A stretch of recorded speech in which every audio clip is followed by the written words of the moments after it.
The phone rang at 6:47 a.m. Douglas Harrison was already awake. Not because he had anywhere to be, but because sleep had become lighter ever since Catherine died. 3 years later, the bed still felt too wide. The morning still too quiet. He lay there staring at the ceiling, listening to the distant hum of traffic outside his apartment window. When the ringtone shattered the silence, he frowned. No one ever called him that early. Douglas reached for the phone, squinting at the screen. Glenn, his younger brother, a strange chill crept up his spine. He hesitated for half a second, then answered. Glenn? What's wrong? There was no greeting, no pause to ease him in. Mom passed away last night. The words landed like a blow to the chest. Douglas sat bolt upright, his breath catching. For a moment, the room felt unreal, like he was underwater. His mother couldn't be gone. He had seen her 2 days ago. She had laughed. She had argued with him over a crossword clue. What? He whispered. Glenn, what do you mean she... Oh, and Douglas. Glenn cut in, his voice suddenly cold, almost businesslike. About Mom's estate. You get nothing. Don't even think about contesting it. Douglas froze. The grief he expected to feel was shoved aside by something sharper, more shocking. What are you talking about? He said. Glenn, Mom just died. Why would you even bring that up? She made her wishes clear, Glenn replied. Everything's already settled. I'm power of attorney. It's done. Douglas opened his mouth to protest, to demand answers, but Glenn didn't give him the chance. I have to go. The line went dead. Douglas stared at the dark screen of his phone, his pulse pounding in his ears. His mother was dead, and somehow in the same breath, his brother had threatened him over money. Something about it felt wrong. Very wrong. He sat there for a long moment, unmoving. Grief tried to surface, but confusion blocked it. Glenn's tone replayed in his head. The speed of it, the lack of emotion, the way he'd rushed straight to the inheritance. Douglas had spent 4 decades as a civil engineer. You didn't survive that long without developing a sense for when things didn't add up. And this didn't add up at all. His fingers trembled as he opened his contacts and dialed a number from Maple Grove Care Center. Maple Grove. This is Linda. Yes, Douglas said, forcing his voice to stay steady. This is Douglas Harrison. I'm calling about my mother, Helen Harrison. There was a pause, the sound of typing. Yes, Mr. Harrison? I was just told that my mother passed away last night. Silence, then softly. Oh, no, sir. That isn't correct. Douglas's heart skipped. What? Your mother is alive. She's in the dining room right now, having breakfast, oatmeal and tea. Douglas sank back onto the bed. She's alive? Yes, sir. Perfectly stable. He thanked her and ended the call, his hand shaking. Relief flooded him first, overwhelming, dizzying relief. Then came fear, because if his mother was alive, then Glenn had lied, and he had done it easily. Douglas Harrison wasn't a man prone to panic. At 64, he lived a life built on logic and structure. He believed in evidence, in clear explanations. Emotion had never ruled his decisions. But that morning, sitting alone in his quiet apartment, the ground beneath him felt unsteady. He had been married once to Catherine, thoughtful, warm, endlessly patient. Cancer had taken her 3 years earlier, leaving a silence in his life that never fully healed. Through all of that, his mother had been his anchor. Helen Harrison was 85 and still sharper than people half her age. A retired schoolteacher, she could quote poetry from memory and win every Scrabble game she touched. Until recently, she volunteered at the library and played bridge twice a week with friends she'd known for decades. Douglas visited her 3 times a week, sometimes more. Family mattered to him. Glenn, on the other hand, had always lived differently. Younger by 6 years, Glenn was restless where Douglas was steady. A real estate agent always chasing the next big deal, always convinced success was just around the corner.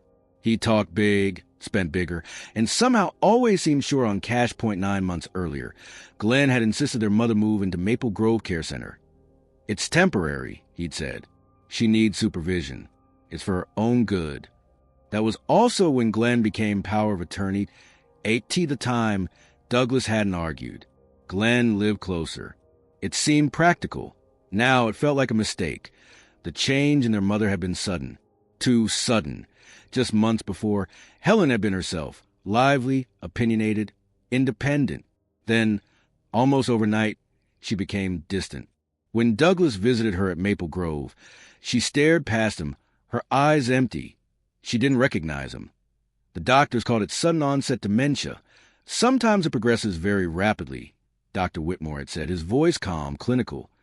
Douglas had accepted that explanation then, but standing there now, remembering Glenn's voice on the phone, cold, hurried, eager, doubt crept in. How could she go from playing bridge to not knowing her own son in weeks? Douglas had asked back then. It happens, the doctor replied. But Douglas no longer believed that was a whole truth. This wasn't grief talking. This was something else. This was a pattern. Douglas looked out the city, waking up outside his window, and felt a hard realization settle in his chest. Whatever Glenn was doing, it wasn't just about money, and whatever was happening to his mother, it wasn't natural. Douglas didn't waste time sitting with the fear. Once it fully formed, he grabbed his phone again and dialed the one person he trusted without hesitation. Emma, his daughter, answered on the second ring, her voice groggy. "Dad, it's early. Is everything okay?" "No," Douglas said, pacing the length of the living room. "Listen to me carefully. Your uncle just told me your grandmother died." "She didn't. I confirmed it. She's alive." There was a pause on the line. "What?" Emma said. "She's at Maple Grove, having breakfast." Glenn lied. "And he told me I get nothing from her estate. Told me not to contest it." Another pause, longer this time. "Dad," Emma said slowly, her voice sharpening, "that's elder abuse. That's fraud. If he's lying about her death and controlling her finances, that's a crime." Douglas closed his eyes. Emma continued, the marine biologist's calm logic cutting through the fog. "How long until the funeral?" He said, "Friday." "Friday?" Emma repeated. "Dad, that's 3 days." 3 days, that was all Glenn needed. "We need help," Emma said. "Real help. You can't handle this alone." By noon that same day, Douglas was sitting across from Robert Chun. Chun was a lawyer in his early 50s with wire-rimmed glasses and the kind of steady presence that made people feel grounded. He listened without interrupting as Douglas laid everything out. The phone call, the lie, the power of attorney, the sudden dementia. When Douglas finished, Chun leaned back in his chair. "If your brother has power of attorney and is knowingly misrepresenting your mother's condition," he said, "we're talking about criminal charges. Fraud, elder abuse, possibly worse." "Possibly worse?" Douglas asked. "If he's manipulating her medical care for financial gain," Chun replied, "that crosses into very dangerous territory." Douglas swallowed. "What do I do?" "You need evidence," Chun said. "Not suspicions. Not gut feelings. Evidence." That was when Chun recommended Sarah Mitchell. Sarah arrived the next morning, mid-40s. Sharp eyes. No wasted words. She shook Douglas's hand once and got straight to the point. "How long has your brother had power of attorney?" she asked. 9 months, Douglas replied. "Right after the dementia diagnosis." Sarah nodded.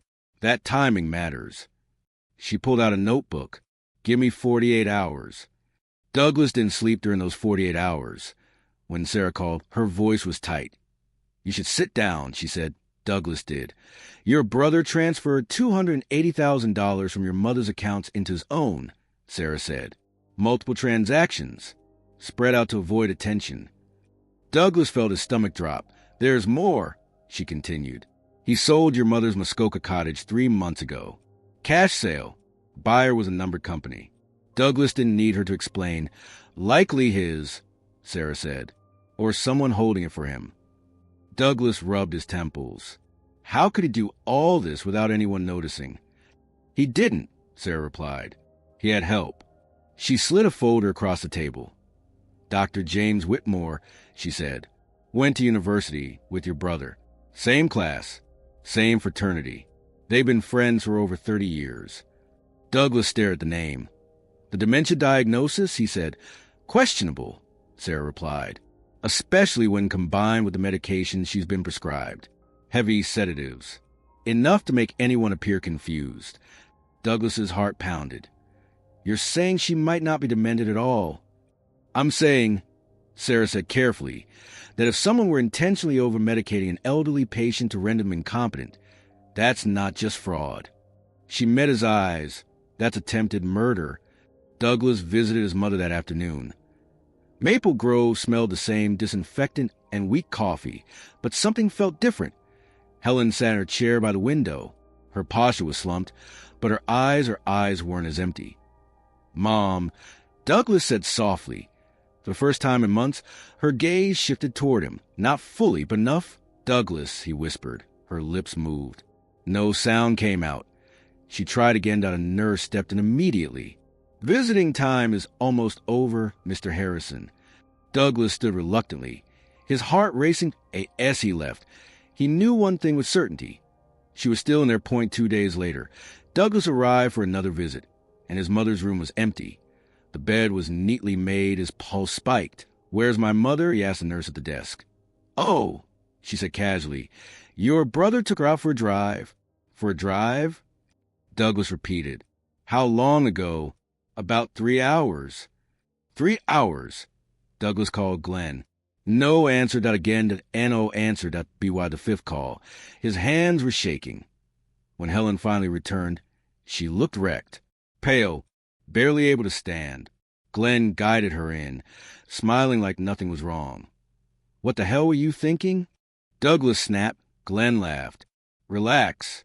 She wanted to get out. You told me she was dead, Douglas said. You lied. Glenn shrugged. Must have been a misunderstanding. A misunderstanding? Douglas hissed. Glenn stepped closer, his voice dropping. Back off, Douglas. I'm her power of attorney. I make the decisions. You want to challenge that? Get a lawyer. Douglas watched him walk away, a cold realization settling in. Glenn wasn't afraid. That night at 9:42 p.m., Douglas's phone buzzed. A no number he answered. Hello? Douglas. A woman whispered, his breath caught. It's me, the voice said. It's your mother. Impossible.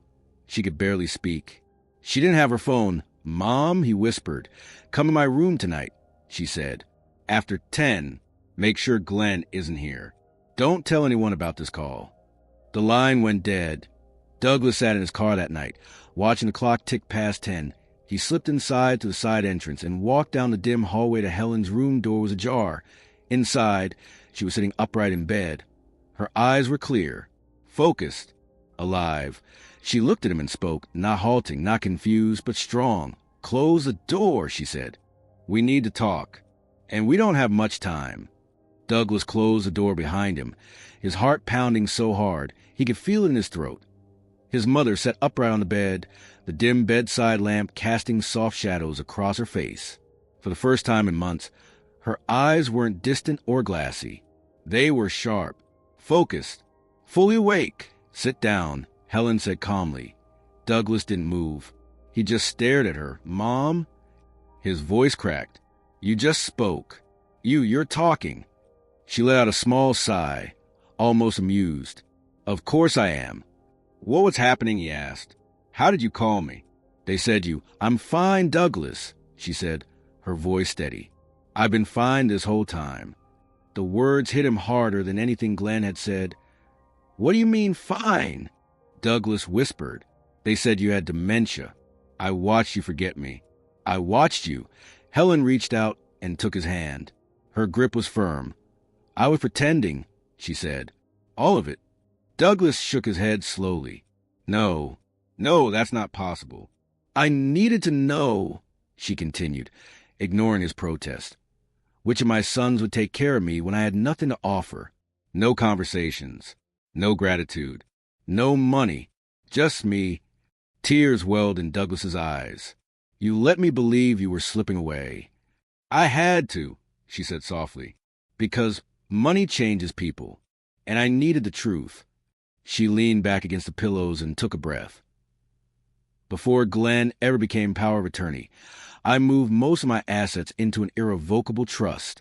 The house, the investments, everything that mattered. He never touched it. Douglas stared at her. The accounts he's been draining, she continued. The cottage he sold? I left those on purpose. I wanted to see what he'd do if he thought no one was watching. You baited him, Douglas said. Yes, Helen replied. And he didn't disappoint. He stole. He threatened. He tried to rush me into signing papers I didn't even need to sign. She looked at Douglas, her expression darkening. He got angry when I didn't cooperate. Very angry. Douglas's chest tightened. The medication. The sedatives. I never swallowed them, she said. I palmed them. Every time. Douglas felt a wave of nausea. Mom, this was dangerous. I know, she said quietly. But I needed proof. Not suspicion. Proof. She gestured to the bedside drawer. Inside were neatly labeled folders. A recorder. A small flash drive. I documented everything, Helen said. Every visit. Every threat. Every transfer. Every outburst. I've been letting him dig his own grave. Douglas sat down heavily, his hand shaking. All those times I came, he said, voice breaking. You heard me? Yes, Helen said. Every word. 3 times a week. You held my hand. You talked to me even when you thought I didn't know who you were. Tears slipped down her cheeks now. You passed, Douglas, she whispered, without ever knowing there was a test. There was a knock at the door. Robertson stepped inside, followed by Sarah Mitchell. Douglas turned sharply. You knew? He asked him. Robert nodded. For about a month. Helen looked at Douglas. I brought him in when Glenn started talking about accidents. Douglas's blood ran cold. Accidents. Helen's jaw tightened. On that drive the other day, he told me I was going to have an accident, that it would be peaceful. He just needed one last signature first. Douglas clenched his fists. He was going to kill you. He still plans to, Helen said. He's running out of time. Robert stepped forward, which is why we let him think he's winning. Hidden cameras had already been installed. Tiny, invisible. Trusted nursing staff were looped in. The police were standing by. Glenn walked into Helen's room the next morning with a stack of papers and a forced smile. Morning, Mom, he said. I've got something important for you to sign. Helen blinked slowly, let her hand tremble as she took the pen. She scribbled nonsense across the page that Glenn's jaw tightened. Mom, he snapped, then caught himself. You need to sign clearly. I'm trying to help you. The camera caught everything. Thursday night, Glenn returned. This time, he carried a syringe. Doctor says this will help you sleep, he said softly. Helen pretended to fumble, then let the liquid drip harmlessly into her sleeve. Tomorrow, Glenn whispered, leaning close, you'll finally be at peace. No more suffering. The camera caught that too. By Friday morning. Glenn had booked Thornhill Funeral Home. He called relatives, sent notices, wrote an obituary. Douglas played his part perfectly. Yes, he said into the phone. The funeral is at 2. It was very sudden. The chapel was full. Flowers lined the walls. A large framed photo of Helen from 20 years earlier stood at the front. Glenn sat across the aisle from Douglas, his face composed, grieving on CUAT exactly 2 o'clock. Glenn stood at the podium. We're here today, he began, to celebrate the life of Helen Margaret Harrison. Douglas listened as Glenn spoke about devotion, about responsibility, about how much their mother trusted him. She wanted me to have a house. Glenn said, the cottage, everything. She knew I was the responsible one. Douglas stood. Every head turned. That's interesting, Glenn, he said calmly. Would you like to tell everyone where Mom really is right now? Glenn blinked. What? Where's the body? Douglas asked. Because I called the crematorium. They don't have her. The doors at the back of the chapel opened. Gasps rippled to the room. Helen walked in, supported by a walker, straight-backed. Clear-eyed .2 uniformed police officers followed behind her. Glenn's face drained to color. His daughter burst into tears. Helen looked straight at her younger son and said, Evenly, you failed. And for the first time, Glenn had nothing to say.